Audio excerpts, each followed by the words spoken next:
नमस्कार। सुबह के 10 बजने वाले हैं। 10 का दम के साथ मैं हूं अनुपम मिश्रा। प्रदेश की हर छोटी बड़ी खबरों को लेकर के सबसे पहले कोरोना के रफ्तार में गिरावट दर्ज की गई है। आपको देश में कोरोना की गिरफ्तार जो लगातार बढ़ी हुई थी उसमें गिरावट दर्ज की गई है। 24 घंटे में 2,57,000 नए मामले सामने आए हैं। 3,57,000 मरीज ठीक होकर घर पहुंचे हैं। 24 घंटे में कुल 4,194 लोगों की मौत हुई है। देश में कोरोना के कुल सक्रिय मामलों की अगर बात करें तो 29,23,400 सक्रिय मामले देश में अभी हैं और लगातार इसमें गिरावट दर्ज की जा रही है। देश में कोरोना की रफ्तार में गिरावट जारी है। लगातार 24 घंटे में 2,57,000 नए मामले सामने आए हैं। 3,57,000 मरीज ठीक होकर घर पहुंचे हैं। 24 घंटे में 4,194 लोगों की मौत हुई है और लगातार आपको बता दें कि जो शुरुआत में लगातार ये मामले बढ़ रहे थे, 4 लाख के करीब ये आंकड़ा पहुंच चुका था। कोरोना के थर्ड वेव को लेकर प्रदेश के स्वास्थ्य मंत्री का दावा है कि सरकार इससे निपटने के लिए पूरी तरह तैयार है। स्वास्थ्य मंत्री जयप्रताप सिंह ने कहा है कि हर जिले में बच्चों के लिए अलग वार्ड तैयार किया जा रहा है, जहां पर दवा, बेड, एम्बुलेंस, हर चीज की व्यवस्था की जा रही है। बच्चों के लिए अलग से एम्बुलेंस रिजर्व करने पर भी विचार हो रहा है। सरकार बच्चों को बचाने के लिए पूरी तरह तैयार है। वो थर्ड वेव पर स्वास्थ्य मंत्री का यहां पर बयान सामने आया है। दवा, बेड और एम्बुलेंस की व्यवस्था यहां पर की जा रही है। तीसरी वेव को रोकने के लिए सरकार किस तरह से तैयार है? तीसरी वेव का जो भी संभावना विशेषज्ञ द्वारा बोला जा रहा है, जिसमें 18 साल के नीचे बच्चे संक्रमित हो सकते हैं या नवजात शिशु भी संक्रमित हो सकते हैं, इसको लेके हमारे जितने भी पीडियाट्रिक आईसीयू है वो सबकी तैयारी हम लोग कर रहे हैं। जहाँ जहाँ हमको बढ़ाना है, जहाँ हमको लगाना है, इसकी पूरी तैयारी हम लोग कर रहे हैं। ये सर्वाधिक हमारे मेडिकल कॉलेजेस में रहेगा। उसमें 100 बेड के पीडियाट्रिक आईसीयू रहेगा और जिला अस्पतालों पर 20 से 25 बेड का रहेगा। और पूरी यूपी के सभी अस्पतालों में बच्चों के लिए अलग से बेड बनाया जा रहा है, वार्ड बनाया जा रहा है? हाँ, नहीं देखिए, पीडियाट्रिक आईसीयू तो काफ़ी हमारा बना भी है पहले से। हाँ, वो जापानी एन्सेफेलाइटिस को लेके 38 जनपद में तो हमारा काफ़ी व्यवस्था पहले से ही है। हमारे सामुदायिक स्वास्थ्य केंद्र तक भी हमारे पास का पीकू का और एसएनसीयू का सब बच्चों का भी है। उसमें और जो विशेषज्ञ राय से जो भी बढ़ाना है, 12 साल के नीचे के बच्चे या 18 साल के नीचे के बच्चे को किस तरह से इफेक्ट कर सकता है, उसकी तैयारी, उससे संबंधित पीडियाट्रिक डॉक्टर, उसके दवाई, ये सब तैयारी हम लोग करेंगे। ये भी कहा जा रहा है कि अलग से एम्बुलेंस की भी व्यवस्था की जा रही है। जब ये तीसरी वेव आएगी तो बच्चों और महिलाओं के लिए उसकी भी तैयारी सरकार कर रही है। इस पर अभी विचार नहीं हुआ है, मगर वो तो एम्बुलेंस अलग हो भी जाएगा। अगर इस तरह का है भी तो वो हो जाएगा। तो बहुत बहुत धन्यवाद। ये थे उत्तर प्रदेश सरकार के स्वास्थ्य मंत्री जयप्रताप सिंह, जिनका साफ तौर पर कहना है कि तीसरी वेव के लिए हम पूरी तरह से तैयार हैं। बच्चों के लिए 38 जनपदों में पहले से बेड तैयार हैं। पूरे यूपी के सभी अस्पतालों में 20 से 25 बेड बच्चों के लिए तैयार किए जाएंगे। इसके अलावा जापानी इंसेफेलाइटिस के जो बेड बने हुए हैं, जो तैयारियां थी, उसका भी इसमें इस्तेमाल किया जाएगा। यानी तीसरी कहर को रोकने के लिए सरकार पूरी तरह से तैयार है। वीडियो जर्नलिस्ट अखिलेश साथ अजीत सिंह, न्यूज 18 लखनऊ।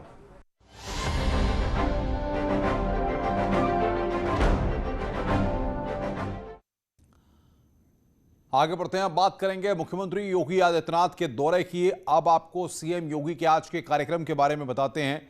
आज इटावा और कानपुर के दौरे पर जाएंगे मुख्यमंत्री योगी आदित्यनाथ। सैफई मेडिकल यूनिवर्सिटी का निरीक्षण करेंगे और कोविड अस्पताल का जायजा लेंगे। अफसरों के साथ समीक्षा बैठक करेंगे मुख्यमंत्री।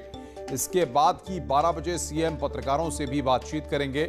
इटावा के बाद कानपुर के लिए रवाना हो जाएंगे। सीएम योगी अब तक प्रदेश के 10 जिलों का दौरा कर चुके हैं। तो यहां पर मुख्यमंत्री योगी आदित्यनाथ का आज आपको बता दें कि इटावा और कानपुर का दौरा है। और बातचीत करने के लिए इटावा से दिनेश शाक्य हमारे साथ जुड़ रहे हैं और साथ ही साथ कानपुर से श्याम तिवारी हमारे संवाददाता हमारे साथ जुड़ रहे हैं। इन दोनों के पास चलेंगे और बातचीत करेंगे। दिनेश, बताइए किस तरीके से इटावा में मुख्यमंत्री के दौरे को लेकर आप तैयारियां देख रहे हैं? कितने बजे मुख्यमंत्री वहां पर पहुंचेंगे और किस तरीके के इंतजाम किए गए हैं? मुख्यमंत्री के सैफई मेडिकल यूनिवर्सिटी के दौरे को लेकर के कड़े सुरक्षा और व्यापक इंतजाम यहाँ किए गए हैं। जो आधिकारिक जानकारी जिला प्रशासन की ओर से प्रदत्त कराई गई है, उसके मुताबिक 11:15 बजे के आसपास उत्तर प्रदेश के मुख्यमंत्री योगी आदित्यनाथ सैफई के स्पोर्ट स्टेडियम में हेलीकॉप्टर के जरिए उतरेंगे और उसके बाद सैफई मेडिकल यूनिवर्सिटी के एडमिन ब्लॉक में अधिकारियों के साथ एक बड़ी बैठक लेंगे जो कोविड से संदर्भित होगी और उसके बाद में मुख्यमंत्री योगी आदित्यनाथ पत्रकारों से बातचीत करेंगे। 15 मिनट के बीच अपनी बात रखेंगे और उसके बाद इटावा के इसी सैफई मेडिकल यूनिवर्सिटी परिसर के कोविड वार्ड में जा करके निरीक्षण करेंगे या उसके बाहर निरीक्षण करेंगे। जो और जानकारियां मिल रही हैं कि 2 गांव का भी स्थलीय निरीक्षण करने की बात उत्तर प्रदेश के मुख्यमंत्री की तरफ से रखी गई। अधिकारियों ने प्लान बनाया है कि 5 ऐसे गांव बताए हैं जिसमें 2 गांव चयनित हो गए हैं। तो अब देखने वाली बात यह होगी कि मुख्यमंत्री जब यहां आएंगे तो कौन से 2 गांव जाते हैं विजिट करने के लिए और क्या दिशा निर्देश यहां पर देते हैं। दिनेश बताइए, अफसरों में कितना हड़कंप आप देख रहे हैं मुख्यमंत्री के दौरे को लेकर के, क्योंकि तमाम सवालात खड़े हो रहे हैं, लोगों की दवाइयों की दिक्कत, अस्पतालों में जो इंतजामात, इसको लेकर के भी सवाल खड़े हो रहे थे। ऐसे में अब अफसर किस तरीके से तैयारी में जुटे हैं? मुख्यमंत्री योगी आदित्यनाथ के सैफई विजिट की जैसे ही जानकारी परसों देर रात इटावा के अफसरों को मिली है, उसी समय से अधिकारी यहां पर युद्ध स्तर पर जुट गए हैं। जो शिकायतें यहां पर मिलती रही हैं, पिछले दिनों जो मौतें यहां हुई हैं सैफई मेडिकल यूनिवर्सिटी में किसी न किसी वजह को लेकर के, इलाज ना मिलने को लेकर, दवाई ना मिलने को लेकर के, इसको लेकर के अधिकारी डरे और सहमे हैं कि जो मुख्यमंत्री की बैठक होगी उसमें मुख्यमंत्री इस तरीके का सवाल और जवाब कर सकते हैं। चूंकि यहाँ एक बड़ी समस्या ऑक्सीजन प्लांट की थी, जो ऑक्सीजन प्लांट यहाँ पर खराब चल रहा था, उसको सही कराने के लिए जो व्यवस्थाएं यहाँ पहले थीं वो पूरी तरीके से नाकाफी दिखाई दे रही थी। इसी वजह से सेना की टीम यहाँ आई थी, आगरा से सेना के कई अधिकारी यहाँ पहुंचे थे। तो जो ऑक्सीजन प्लांट खराब पड़ा हुआ था, उस ऑक्सीजन प्लांट की दोनों यूनिटों को चालू कर दिया है। अब इस तरीके की जानकारी मिल रही है। बिल्कुल बिल्कुल दिनेश, आप बने रहिए हमारे साथ। कानपुर से श्याम तिवारी भी हमारे साथ हैं। श्याम, अगर बात करें कानपुर की, तो आज मुख्यमंत्री को कानपुर में भी आना है, वहां पर किस तरीके से तैयारी आप देख रहे हैं और कानपुर में जो तस्वीर है उसको किस तरीके से बयां करेंगे? ये कानपुर की अगर बात की जाए तो कानपुर में आज मुख्यमंत्री तकरीबन 2 बजे के आसपास पहुंचेंगे और कानपुर में तकरीबन 3.25 घंटे मुख्यमंत्री यहां पर रुकेंगे और इस दौरान वो जहां सर्किट हाउस जाएंगे, सर्किट हाउस जाने के बाद वो केडीए आएंगे, केडीए पे अधिकारियों और जनप्रतिनिधियों के साथ बैठक करेंगे। इसके बाद कोविड कंट्रोल रूम है उसका निरीक्षण करेंगे। इसके साथ ही जो मंडल के जिलाधिकारी हैं उनके साथ वीसी करेंगे। इटावा के जिलाधिकारी को छोड़ करके बाकी जिलाधिकारियों के साथ वीसी करेंगे। तो अधिकारी लगातार तैयारियों में जुटे हुए हैं। जिन जिन स्थानों पर मुख्यमंत्री को आना है वहां पर तैयारियां की जा रही हैं। इसके अलावा जो डाटा है वो संकलन किया जा रहा है कि किस तरीके से कोरोना की जो दूसरी लहर शुरू हुई थी उस दौरान किस तरीके के आंकड़े कानपुर में सामने आ रहे थे और इसके बाद किस तरीके से जिला प्रशासन ने और स्वास्थ्य विभाग ने प्रयास किया और कैसे इनको नीचे लाया गया। एक और अहम बात यह है कि मुख्यमंत्री क्योंकि तीसरी वेव की जो संभावना है उसकी तैयारियों को परखेंगे, तो इसको लेकर के भी जो स्वास्थ्य विभाग का महकमा है वो कहीं ना कहीं जो कागजी कार्रवाई है, जो लिखा पड़ी है, उसको पूरा करने में जुटा हुआ है कि कानपुर में किस तरीके के अस्पताल बनाए जाने हैं, इसके अलावा किस तरीके से एम्बुलेंस की व्यवस्था की जा रही है, किस तरीके से डॉक्टर के एक्सपर्ट्स का पैनल बनाया जाना है। वहीं जो ब्लैक फंगस की बात हो रही है, क्योंकि लगातार कानपुर में ब्लैक फंगस के मामले भी बढ़ते जा रहे हैं, तो इसको लेकर के क्या व्यवस्था है मुख्यमंत्री ये भी पूछ सकते हैं। तो इसको लेकर के जो रूपरेखा अभी तक बनाई गई है, जो व्यवस्थाएं की गई हैं, उसका आंकड़ा संकलित किया जा रहा है, किस तरीके का इलाज चल रहा है, ये मुख्यमंत्री को बताया जाएगा। आपको बता दें कि मुख्यमंत्री जनप्रतिनिधियों से बात करने के बाद मीडिया को ब्रीफ करेंगे और इसके बाद 2 ऐसे गांवों का निरीक्षण भी कर सकते हैं जहां पर जो कोरोना है वो फैला था और उसके बाद वहां पर उसको काबू पा लिया गया। तो ग्रामीणों से संवाद भी करने के लिए मुख्यमंत्री जा सकते हैं, जिसके लिए उनका आधा घंटे का समय निर्धारित किया गया है और उसके बाद वो पुलिस लाइन से ही वापस बिल्कुल बिल्कुल श्याम, आपका बहुत बहुत शुक्रिया हमारे साथ जुड़ने के लिए। श्याम तिवारी और दिनेश शाह के 2 हमारे संवाददाता हमारे साथ जुड़े हुए थे, जो ग्राउंड जीरो से अपडेट दे रहे थे सीएम के दौरे को लेकर के। टेस्टिंग में उत्तर प्रदेश ने बनाया रिकॉर्ड, एक दिन में सबसे ज्यादा टेस्ट का रिकॉर्ड उत्तर प्रदेश ने बनाया है। एक दिन में सबसे ज्यादा 3.07 लाख टेस्ट हुए हैं। रिकॉर्ड टेस्ट के बाद भी एक्टिव केस में कमी, एक्टिव केस की कुल संख्या 1 लाख से कम है। टेस्टिंग में उत्तर प्रदेश ने रिकॉर्ड बनाया है। बड़ी खबर इस वक्त की, रिकॉर्ड केस उत्तर प्रदेश में यहां पर टेस्टिंग जहां पर जिस तरीके से की जा रही है, और आपको बताएं कि रिकॉर्ड टेस्ट यहां पर हुए हैं, एक्टिव केस जिस तरीके से थे अब उनकी संख्या भी 1 लाख से कम हो गई है। तो आप समझ सकते हैं कि तमाम तरह से इस तरह की बातें सामने आ रही थी कि उत्तर प्रदेश में रिकॉर्ड केस आएंगे सामने, उत्तर प्रदेश में इतने केसेस संख्या होगी, लेकिन अब एक्टिव केसेस की संख्या 1 लाख से कम है। यानी कि जिस तरह के स्पेकुलेशंस थे उन पर पूरी तरह से विराम लगा दिया है और अब कोरोना के संक्रमण की चेन को उत्तर प्रदेश में तोड़ा जा सका है और लगातार एक्टिव केसेस की संख्या कम होती जा रही है। देश में कोरोना की रफ्तार में फिर गिरावट दर्ज की गई है। 24 घंटे में 2,57,000 नए मामले सामने आए हैं। 3,57,000 मरीज ठीक हुए हैं। 24 घंटे में कुल 4,194 मरीजों की मौत हुई है। देश में कोरोना के कुल सक्रिय मामले 29,23,400 हैं।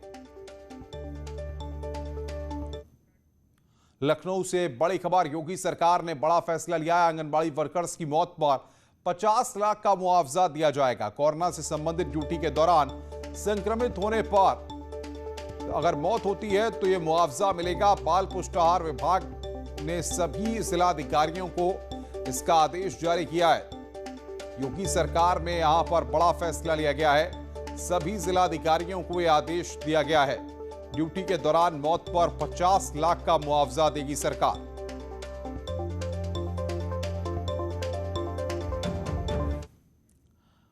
यूपी में कोरोना संक्रमण की चेन तोड़ने के लिए महाअभियान लगातार जारी है। इसे आगे बढ़ाते हुए मुख्यमंत्री योगी आदित्यनाथ ने अब आम जन को इस मुहिम से जोड़ने के निर्देश दिए हैं। उन्होंने सभी जिलाधिकारियों को गांव और शहरी वार्डों में मेरा गांव कोरोना मुक्त गांव और मेरा वार्ड कोरोना मुक्त वार्ड अभियान चलाने के निर्देश दिए हैं।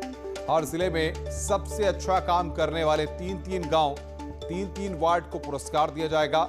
साथ ही सरकार की ओर से ऐसे गांव और वार्डों को विकास कार्यों के लिए एक्स्ट्रा बजट दिया जाएगा। लखनऊ से खबर, जहां पर लुटेरे गिरफ्तार किए गए हैं। 50,000 रुपए लूटने वाले 2 आरोपी गिरफ्तार किए गए हैं।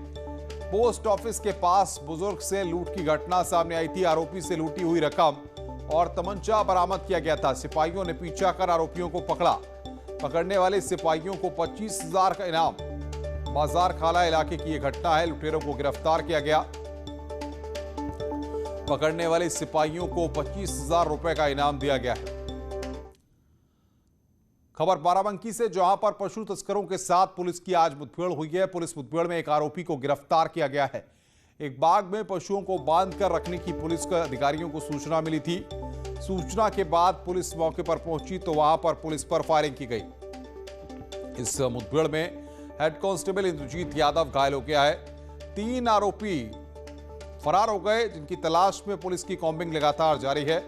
थाना टिकैत नगर के खेता सराय का एक पूरा मामला है। टिकैत नगर थाना क्षेत्र अंतर्गत कुछ पशु तस्करों के होने की सूचना मिली थी, जिसमें टिकैत नगर थाना अध्यक्ष और स्वाट टीम ने मिलकर के घेराबंदी किया तो खेता सराय आम के बाग में पशु तस्कर तौफीक ने पुलिस पे फायर किया, जिसमें हमारा हेड कांस्टेबल इंद्रजीत यादव घायल हुआ और काउंटर फायरिंग में पशु तस्कर तौफीक भी घायल हुआ। इसके 3 साथी मौके से फरार हो गए हैं। इसको गिरफ्तार करके विधिक कार्रवाई की जा रही है। दोनों घायलों को CSC हॉस्पिटल भेजा गया है इलाज के लिए। फिरोजाबाद में 3 महीने पहले पेशी के दौरान पुलिस कस्टडी से फरार हिस्ट्री शीटर को मुठभेड़ के दौरान पुलिस ने गिरफ्तार किया है। मामला फिरोजाबाद के थाना पछोकरा का है, जहां पर एक हिस्ट्री शीटर बदमाश ऋषिपाल यादव की गिरफ्तारी के लिए पुलिस ने घेराबंदी की। अपने आप को घिरा देखकर बदमाश ने पुलिस पर फायरिंग शुरू कर दी। पुलिस की जवाबी कार्रवाई में बदमाश को गोली लगने से घायल हो गया। आरोपी पर 25,000 रुपए का इनाम था। उसके पास से एक तमंचा, 2 जिंदा कारतूस और एक बाइक बरामद की गई है। गिरफ्तारी का प्रयास किया गया तो ये तत्काल ही फायरिंग शुरू कर दिया। जवाबी फायरिंग में पुलिस ने भी जब फायरिंग की तो इस अपराधी के पैर में गोली लगी, ये गिर पड़ा। उसके बाद पुलिस टीम ने इसको गिरफ्तार कर लिया। इसको इलाज के लिए ट्रामा सेंटर सिटी फिरोजाबाद भेजा गया है। इसके कब्जे से एक मोटरसाइकिल पैशन प्रो, एक तमंचा, 3 जिंदा कारतूस और 2 खोखा कारतूस बरामद हुए हैं। बाकी इसमें डिटेल में पूछताछ की जाएगी, किसने इसको शरण दिया था, कहां ये छुपा था। दिल्ली पुलिस की आउटर जिला पुलिस की टीम ने एक ऐसे गैंग का पर्दाफाश किया है जो उत्तर प्रदेश के शामली और संभल इलाके का रहने वाला है, लेकिन अपनी कार से दिल्ली NCR में मवेशियों को पकड़ता था। सुनसान इलाके में मवेशियों को काटने के बाद उसके छोटे छोटे टुकड़े करके अपने कार में भरकर वापस उत्तर प्रदेश निकल जाता था। इस गैंग पर नजर रखने के बाद उसे रंगे हाथों आउटर दिल्ली से ही गिरफ्तार किया गया है। पुलिस को इनके पास से कार भी मिली है। मवेशी को काटने के लिए चाकू समेत दूसरा सामान भी इसी कार में रखते थे। आरोपियों के नाम शानू, तंजीम, मोहसिन हैं, जो संभल, कैराना और शामली के रहने वाले हैं। स्वागत है। ब्रेक के बाद उत्तर प्रदेश में अब यूनिवर्सिटी में शैक्षिक पदों के लिए चयन के रूप में एकरूपता और पारदर्शिता होगी।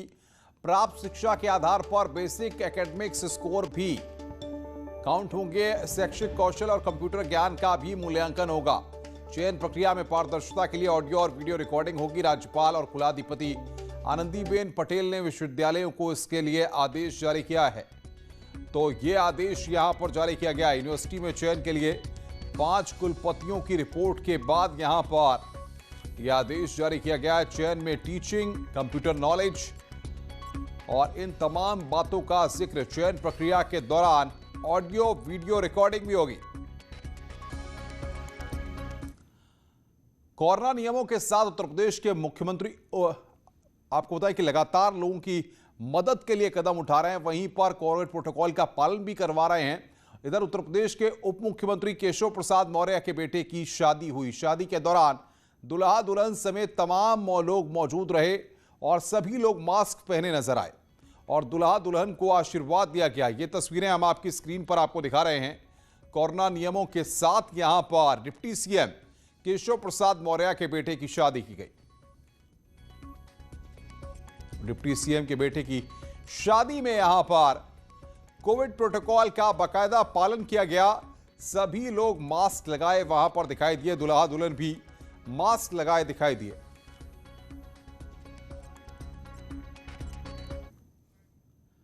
आगे बढ़ते हैं। एटा में कोविड टीकाकरण में भ्रम को दूर करने के लिए जिलाधिकारी ने अच्छी पहल की है। वैक्सीन के लिए लोगों को जागरूक करने के लिए 3 दिवसीय जन जागरूकता अभियान चलाया गया।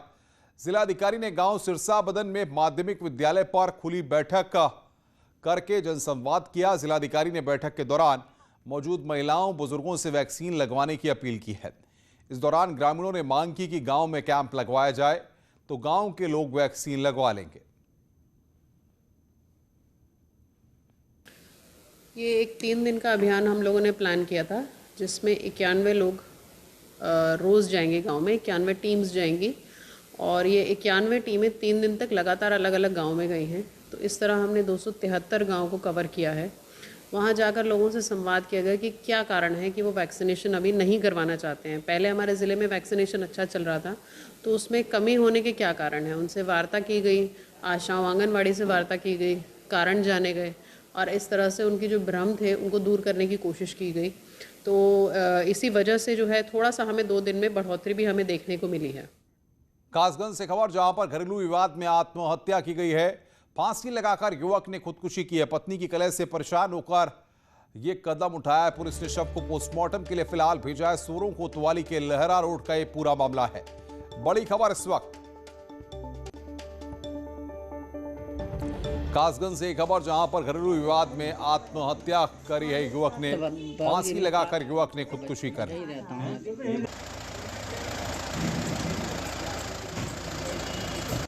क्या नाम है इसका?